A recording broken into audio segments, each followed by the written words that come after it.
there are two things I want everybody to focus on over the next little bit. Is that the bill that passed the House and the Senate right now, whether they did it in one bill or whether they did it over the course of it through his executive orders and the other shit that he's doing, the damage he intended to do will get done, and it will require repair on our part and maintenance of the people who are left out in the cold because of this. It's on us. It's on us to do some good. As much good as we can manage. Wherever you are, whatever volunteering you can do, it's going to be on you for a bit. Because there are going to be a lot of people in need who are on the down slope of this stuff. And it's going to get increasingly bad over the next 2 years. And you may need to shuffle around what you're doing over that period of time. Right? But it is crucial that you recognize that you have value in this situation, and just because they have passed this bill does not mean that that all of this is automatic and that there's nothing in your locus of control, because there absolutely is. The other thing too is that, and this is one of the other. Let me show you this real quick. We've been seeing a bunch of this lately. Back it up. Go away.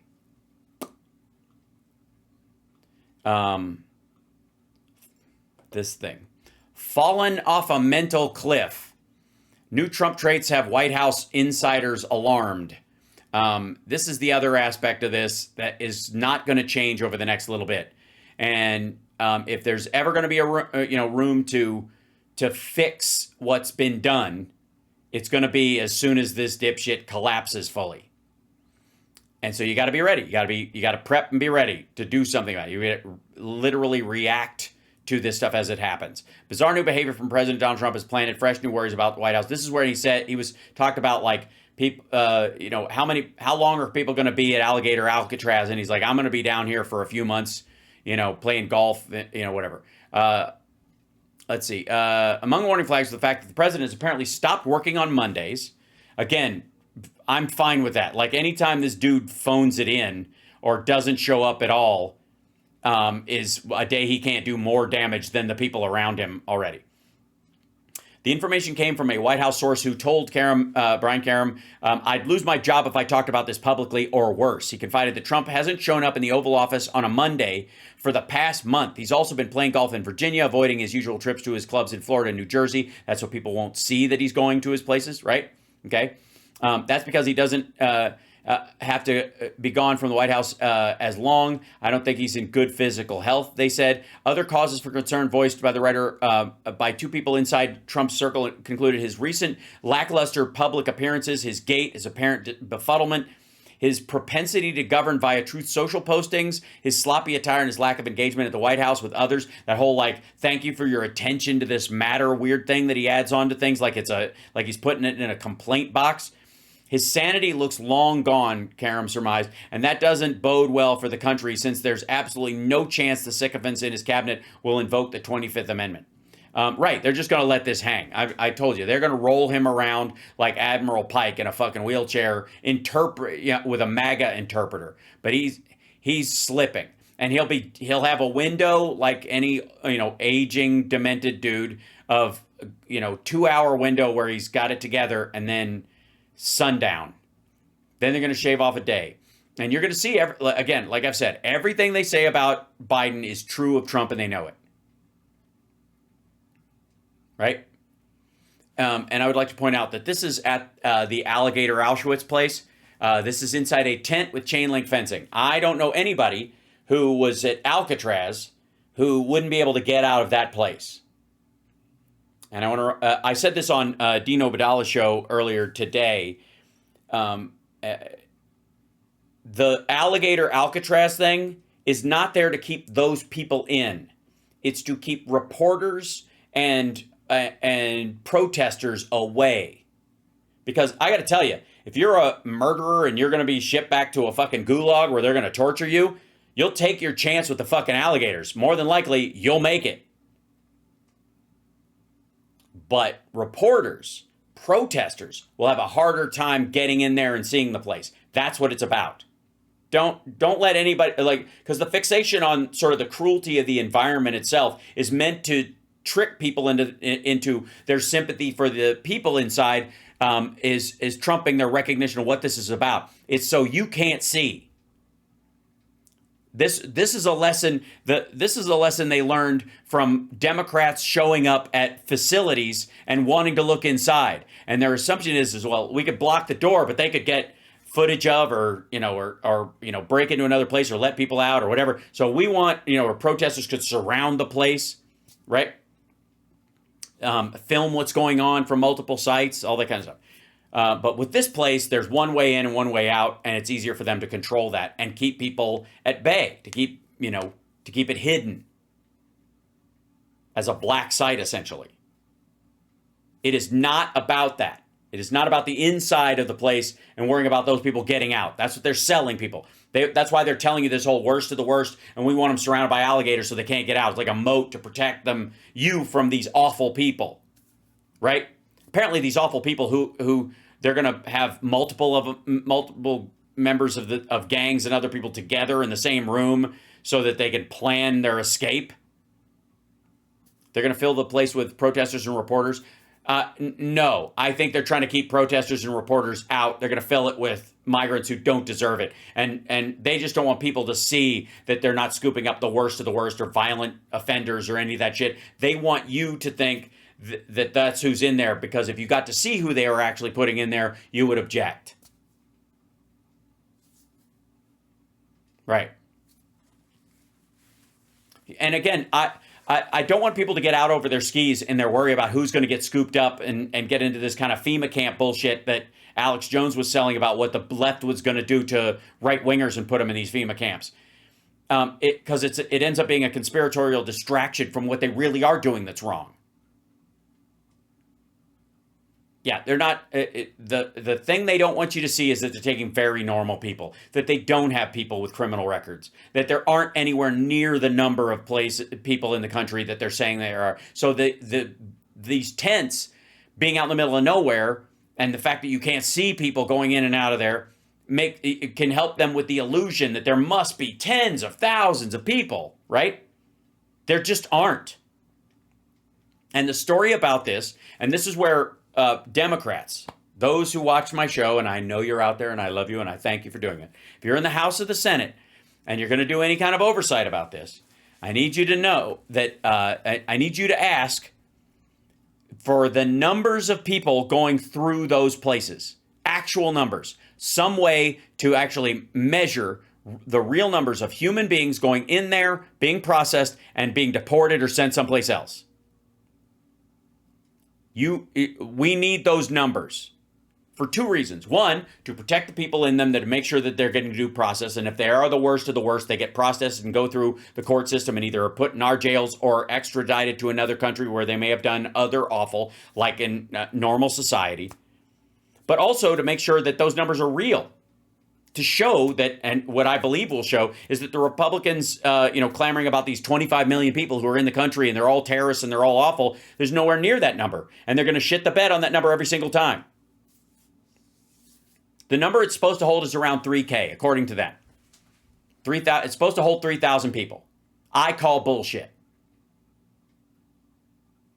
Sorry, how they already turned a Florida Oversight Committee away today on day one. You live 60 miles away from this concentration camp, right?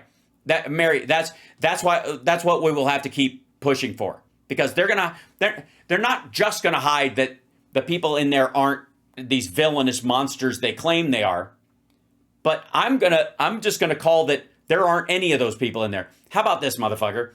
I'm gonna assume it's empty until you're having trials or you're letting people know exactly the people that went through there. I want fucking, you got to fingerprint and photograph everybody coming through there. I want to know they're real people in there, and I want to know where those real people are going. Otherwise, I'm just going to assume you built a bunch of fucking tents in the Everglades to pretend you're doing something about the border because there aren't anywhere near that many people in there. And prove me wrong, asshole. Democrats, you can do a lot calling this out in a way that says, just say you've got constituents. I'm that constituent. Make me that person. I've got a constituent who says that there aren't anybody that's going to be going to these facilities because there aren't nearly as many people in the country illegally as you said there were, and you're having to hide that fact by creating these balloons in the middle of the fucking Everglades to hide the fact that you aren't deporting that many people. It's not that you're hiding these numbers from us who care about the Kilmo Abrego Garcias and other people who aren't getting due process. That's certainly a concern for us. But since when did they give a shit about what we think? What they really seem to give a shit about is that maggots are starting to go, hey, what the fuck gives?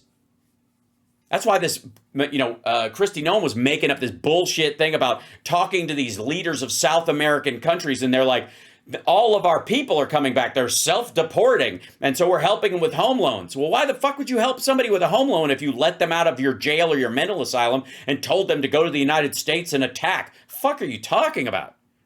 If they're welcoming these people back, that means they were up here doing hard work and being good members of society. Otherwise, why would they welcome them back? The fuck? It's garbage. How they brought incinerators out there as well. Yeah, they're going to do that for garbage and waste and all that kind of stuff because they haven't set up plumbing for it.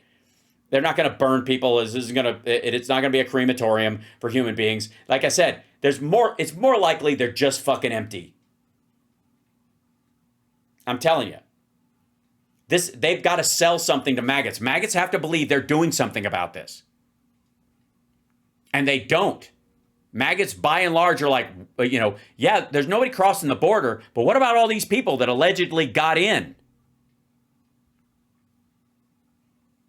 Where are they? Oh, we're shipping them out through here. Who are they? How do we know? Not only am I not going to assume you're only putting the worst of the worst in these places, until I know otherwise, I'm going to assume there's nobody in there, you asshole. You don't get to just fucking sell that. Now, I guarantee they will put people in there. But the problem, the other concern I would have is that they seem to be pretty slapdash about who they put where. And it would be very concerning if they put a bunch of rapists and murderers in with people who are just day laborers that got scooped up. And I got to tell you, I don't feel particularly safe, and I don't know why anybody in Florida would feel particularly safe, that you are keeping murderers, rapists, and psychopaths in a fucking tent. Why would anybody? Well, why wouldn't you take people out of the local jails who are Americans who aren't particularly dangerous? I don't know, people who did fucking, identity theft or some shit like that. Put them in the tents and put these dangerous, murderous, psychopath, Hannibal Lecter assholes in the stone prison. The hell? I'll tell you why. Because it's bullshit. Because they're lying. I don't buy it. And here's the thing. Whether it turns out not to be true, this is one of the few ways you can call them out and make them show you. They're not going to show you because, by God, I believe people deserve due process. They don't think so. They disagree. They're not going to show you who's in there because you think those people deserve due process. Because what they're going to do is they're going to come out and go, oh, you think these people deserve due process, do you? They're killers and these people, this dude who chewed his fucking fingers off on an airplane. They're not going to do anything. They're not going to, their reaction will just be to, reverse the accusation. So I call bullshit. I don't think there's anybody in there. How do you like that? I think these are fucking empty. You can't just roll a bunch of people in there for a photo shoot, not tell me who they are, and then next week, how do I know they're not just fucking paid extras you hired off Craigslist that signed an NDA? That place is going to have more alligators in it than prisoners, no doubt. But my point is, if you call them out that way, they have to show you because you're calling them weak. You're doing it on terms that they understand and have to respond to. Right? And we have to start thinking in those terms. We have to start addressing these things in those terms. And not just because it's good strategically. What's up, Boston Brian? Not just because it's smart strategically, because it's fucking true. That place is a snow job. It's bullshit. All these places are. There aren't nearly as many, criminals and murderers and stuff as he said there were in the country. There couldn't possibly be. And they know it. That's why they're scrambling so hard. That's why Homan's so fucking pissed off that people are asking him questions. Why he's going on Hannity and saying people are accusing him of not caring about victims, and why he keeps bringing up the same 3 fucking stories from when he was a case agent a long time ago, about finding migrants in a truck that are cooked to death. By the way, all of them, if he really believed what he says he believes about these people, why isn't he going, I was lucky to witness a truck full of future terrorists cooked in the desert, right? Because he knows they're innocent migrant workers. He's full of shit. So call them out on terms that they have to respond to, where they have to prove they're not weak by showing us who those people are. Because if you just say they're not getting due process, they'll go, they don't deserve it, and that's that.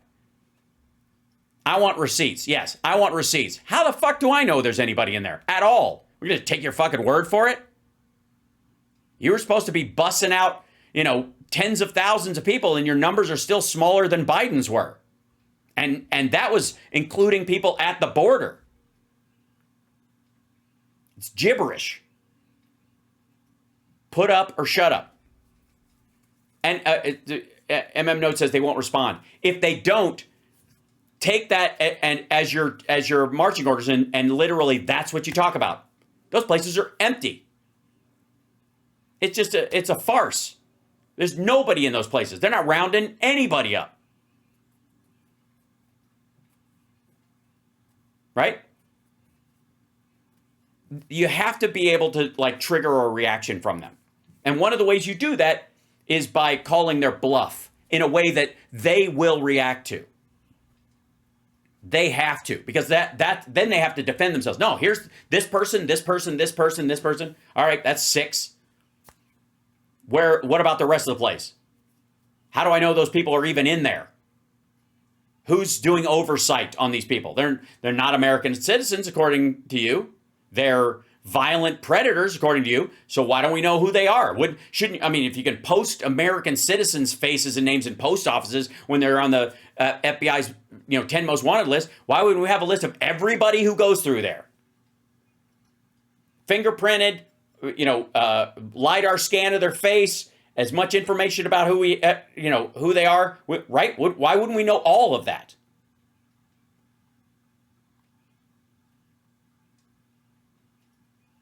Right? Because we are all being told they're the worst of the worst. That's who's going to this place. So if I just go, well, are they marginally the worst? Are they half of the best? How do we know they're even? They may be here illegally, but that doesn't make them illegal, and that doesn't mean that they're the same kind of as a criminal. Blah. You have that kind of argument with them. I'm just going to call bullshit. Rolling list of everybody who's in there. Every piece of information filed with the government so that we know who they're tracking. Because I guess if you're going to deport these people, you got to keep them from coming back in, right? The other thing is if you live in Florida, I would be concerned that they are putting the worst possible people in a fucking tent. That is also the other thing you can bring up. How the hell does anybody expect those people not to be able to break out of a fucking tent?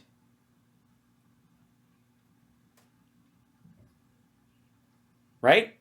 Jesus Christ. You think these guys won't take their chances with the fucking gators? They grow in a group of 5. They can't get all of us. It's dumb. Who the fuck puts prisoners of that ilk, even if you think the water around that area is scary, in a tent? It's ridiculous.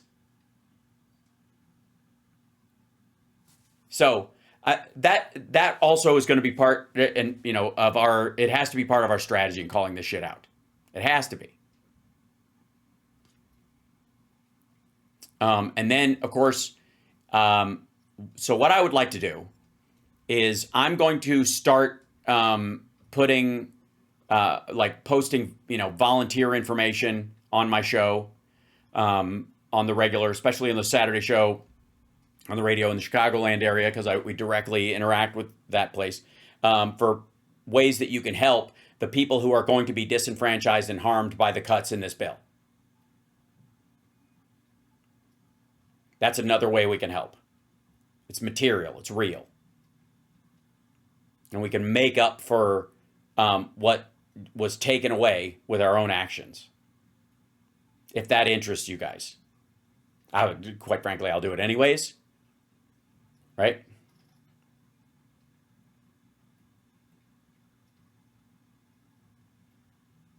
So we'll add that as well. Because that is what will be required. You can see the bulldozer track marks where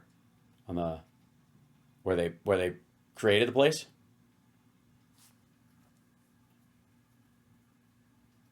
The first thing I would suggest is that if you have a homeless shelter in your town, contact them and put yourself on the list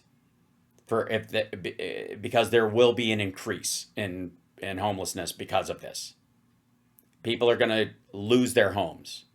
Their medical expenses are going to drive them back out onto the street again.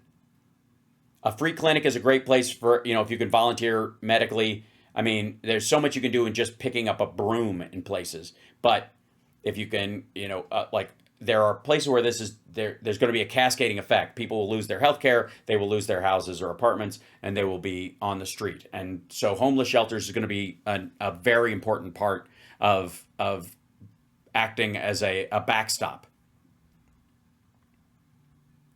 So that would be, just reaching out wherever you are.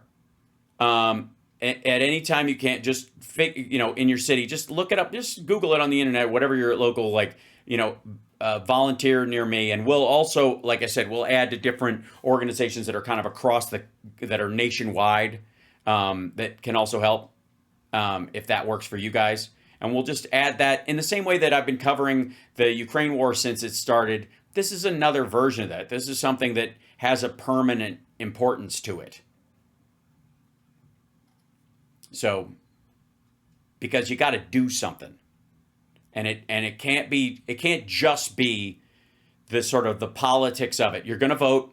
I trust you guys are going to vote and vote the right way and move this. Yeah, donating to the DNC, donating to candidates, that kind of stuff. Awesome. But on top of that, what you do with your time matters. Yeah, homeless pets, fostering animals, that kind of stuff will help as well. Even if it's people who are losing their home, they also might not be able to keep their pets. People do that a lot too.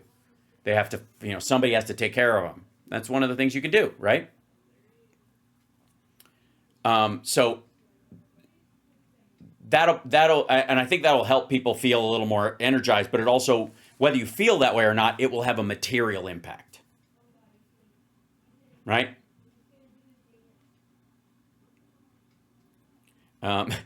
If I was one of those migrants out there, I'd ride right out of there on the back of an alligator. You're not wrong. I mean, again, if you have any sense of direction and you know where you are, and by the way, there's information on all these places, like anybody with access will know exactly where these places are. You know which direction you have to run and how far. People did it all the time. I got news for you. There's alligators and all kinds of shit in Floribama and those areas. And when slaves were escaping, they went through a lot of those territories, hid in those areas for a long time amongst the alligators and stuff. They managed to live just fine. And they were chained. They weren't in a chain link fence in a tent.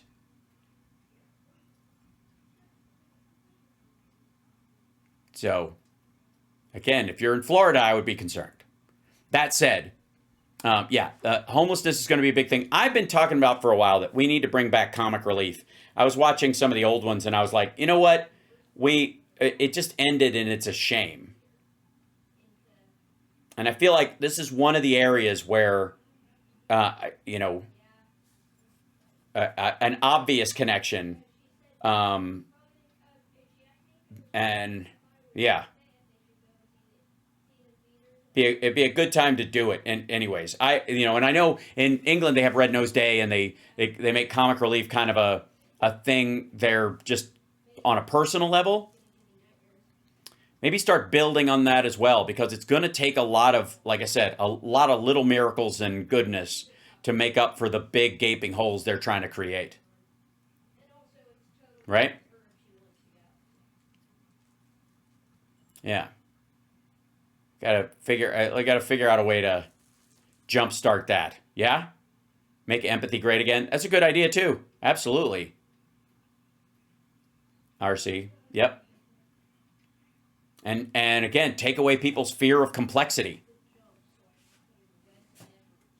Can't believe this is where we are. I can, Karen, because I got to tell you, no country gets to skip history, and I don't want to be lectured by a German about what it's like to have an asshole in charge of the government. Water Goddess, it's your birthday tomorrow? Aw. Well, I'll be on in the morning, if that's cool with you guys. I'm like, we're going to see fireworks in the evening, so I might have normal shows tomorrow. What can Canadians do? Canadians can, there's a lot you guys can do, both from a charitable standpoint and the like, but you're a pretty good example. Just live as a good example. Keep doing that. The community lounge on Highland Comedy Venue would be receptive for fundraising. Sorry, check with Katie Cazorla at the Kookaburg Lounge at Hollywood and Highland Comedy Venue would be receptive to fundraising events. SM Masked MC, contact me through Andrea, and let's talk about that, because I think that's a great idea. There's a comedy club downtown, and there's also Flappers that have been doing stuff, and I think maybe it might be time for a Los Angeles-based comic relief thing where we do maybe a 24-hour live stream of comedy from all these different venues in LA or something, and have that be comic relief, something like that. Have everybody do, sets and then jump from place to place. That'd be cool. But that's what's going to be required, right? Am I Christopher? I didn't realize I was. It's just a lot of words in here. It's a lot of homeless shelters are full here. I'm not sure where you are, but that's the case in most big cities.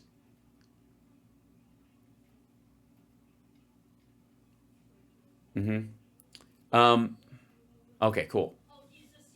So I'm going to let you guys go. Much love. Take care of yourselves and take care of somebody else. And I will see you in the morning. We got to start comedy crawl. Yeah. Why not across the country? I'm just starting with what I know. I think across the country would be frigging awesome. Right. But if I could start with there's a lot of well-known clubs in Los Angeles, Improv, Comedy Store, Laugh Factory, Flappers. There's this place, I think it's called Upstairs, whatever. I'm meeting with them in a couple of weeks. They're in downtown. But jumping around to each of those places and having them do like a 3-hour run and then broadcasting from the next place and the next place, right? I think that would be fantastic. And we would, the idea being that we would raise money for a fund that would go to the shelters in the Los Angeles area. And then build on that, right? Then you could do like a Comic Relief Chicago thing where you do the comedy clubs in Chicago and everybody gets to put their big lineup forward, or people who started in these clubs. You do Boston, you do New York, something like that, right? I don't know. I wonder if there's a rights issue with Comic Relief. Figure it out. We'll make it happen. Who cares, right? I like the idea a lot. We've been talking about reviving the Bridgetown Comedy Festival in Portland, right? And that would be one of the ways to do it. You're going to need help? Well, I'll do what I can, Deborah. Yeah, Canada, keep the door open for all of us, right? Yeah, I can ask, Dimmy Jor to join the tour. No, I would want it to be funny, though. That is when at the baseline, right? All right, Dakota, they have staff chat. What happened? Sorry. I was asked if Hal's doing a show on the 4th and if he's going to if he could read the Declaration of Independence. Sure. That's a great idea. Yeah. I'll be doing my regular shows tomorrow and in the morning and afternoon. Yeah. Hashtag Rip Portland. A 24-hour laugh-a-thon. I think it's a great idea. I'm just saying. Especially with live streams now. You could do it, do it, spell it with a K. That'd be the way to do it. So I can get around that part of it. Yeah. So tomorrow, Friday, I know Rob will probably be on vacation, so it might just be me and a robot. But what happened? Who was there?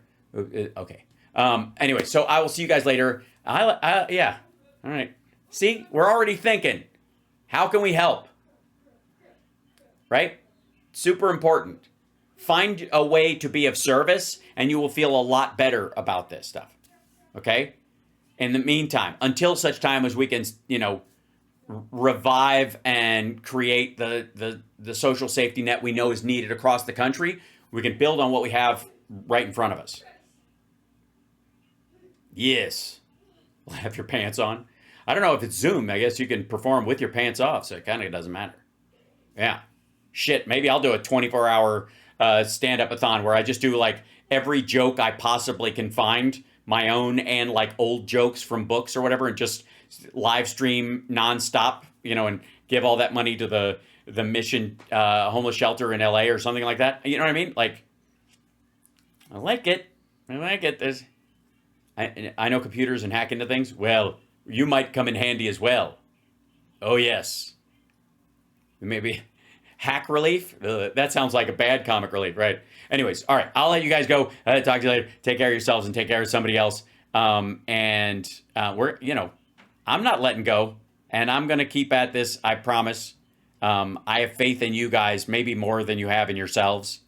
And we gotta be strong for those who can't. Because this is going to be very real for a lot of people. And if you can stand on your own 2 feet, you're already, ahead of a lot of the people who are going to be on the receiving end of this hurt, okay? As exhausted as you feel, imagine the people who are going to be on the edge of losing everything. And know that you're stronger than they are, so that should invigorate you to find some way to contribute, if that makes sense. No judgment, just do your best. Until then, I will see you next time. Happy 4th, everybody. Not letting them take it away from me. No. You guys are awesome.